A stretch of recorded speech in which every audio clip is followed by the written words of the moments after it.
When I got this commission, I know I wanted to write about Africa. Just the story of African princes, African royalty being enslaved and having their royalty, their priestlyhood just snatched away from them to be enslaved.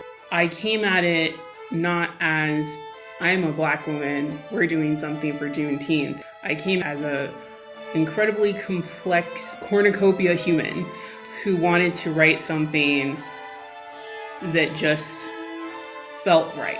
What I do have is my voice, and what I do have is my creativity, so I'm just gonna write this piece of music, and I hope that it encourages people to really get out and vote and use their voices and try to do something to change what's going on right now.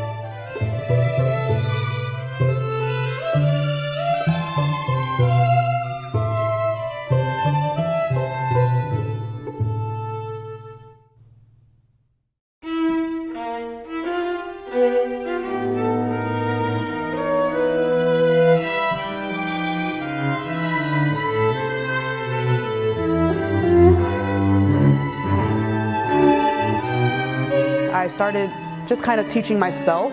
Wasn't until about the 4th grade when I got into the school orchestra and I started actually learning like violin technique and like classical violin. My sophomore year of high school, I auditioned for the South Bend Youth Symphony, got in, and that was the ultimate springboard into artistry.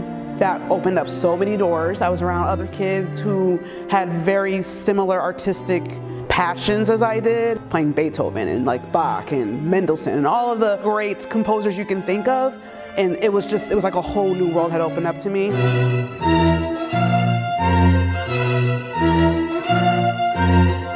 I remember from a young age I watched Roots and I watched Alex Haley's Queen, read the book, all of that. And I discovered this particular African prince. His name was Abdul Rahman Suri. He was a West African prince, and he was enslaved at the age of 26. This piece was for string quartet. It's just 4 instruments, so it's not very difficult compared to some of the other pieces I've written. You're writing the piece, you know what it is, you just gotta write it. And it's like I haven't really allowed myself to still explore what the music can bring to me as a composer, as opposed to just what it can bring to the audience.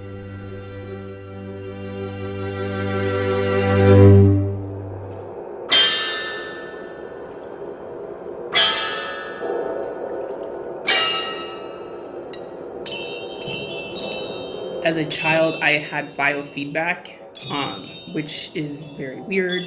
Many people have no idea what it is. You can actually control the processes in your body after you have done this for a long time.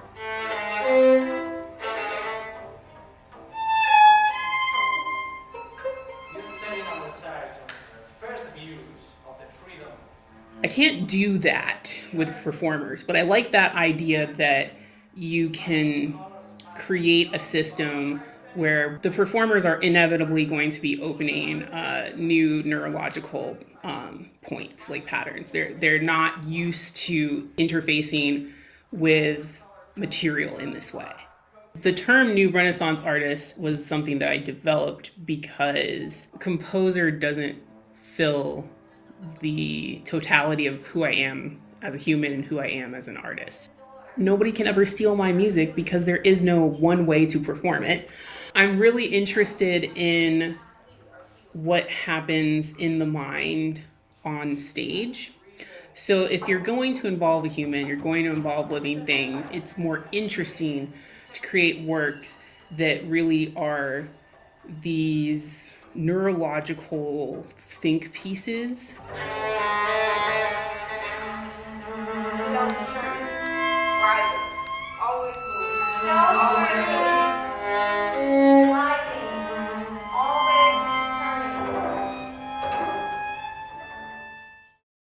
This time around has gone so great that my faith can't hold out.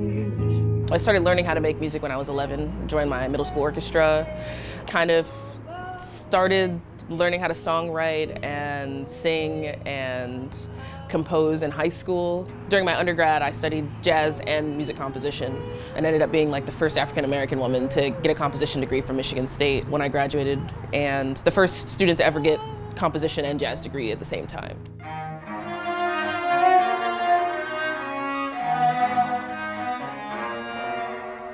The name of the piece that I wrote for this concert is called Stand Up for Breonna Taylor, as her legacy needs to live on, as we need to learn from these injustices in the United States. She was 26 when she was murdered, and I was just about to turn 26, so it really hit me hard. And the only way that I knew how to kind of like deal with the emotions was to put it into a piece of music.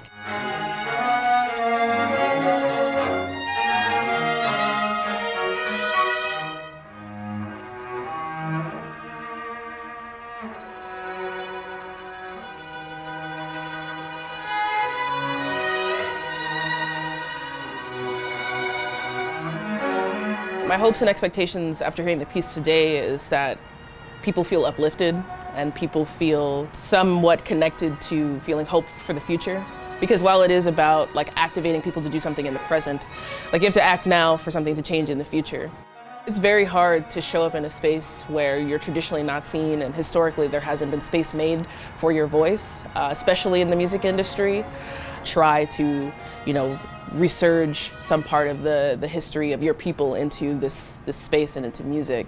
We're showing up every day as a form of not only resistance, but our existence is our resistance. It brings me so much joy to like meet the future generations of kids who are showing up, little black and brown girls who are like, oh my God, you have no idea how much of an impact this is making on me seeing you. I was like, actually I do, because I have never had this, and this is why I'm here.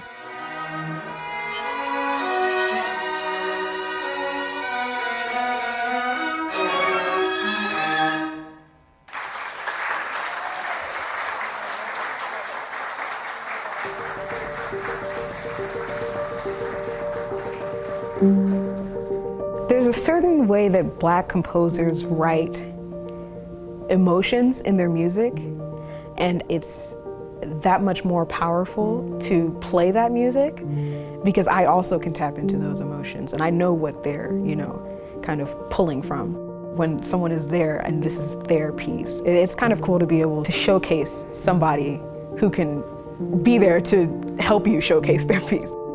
To be a part of the celebration in this way it's a huge honor. It just further exemplifies that I'm going down the right path as far as music goes. Love is the thing that keeps me grounded and keeps me going and keeps me motivated to continue making music. I'm happy to be here. I'm proud to be a composer and to be involved in music and to hopefully give the future generations inspiration to keep going and to keep stepping outside of the box and not letting people tell you that you can't do anything, because I have a whole resume to show you that I can do it.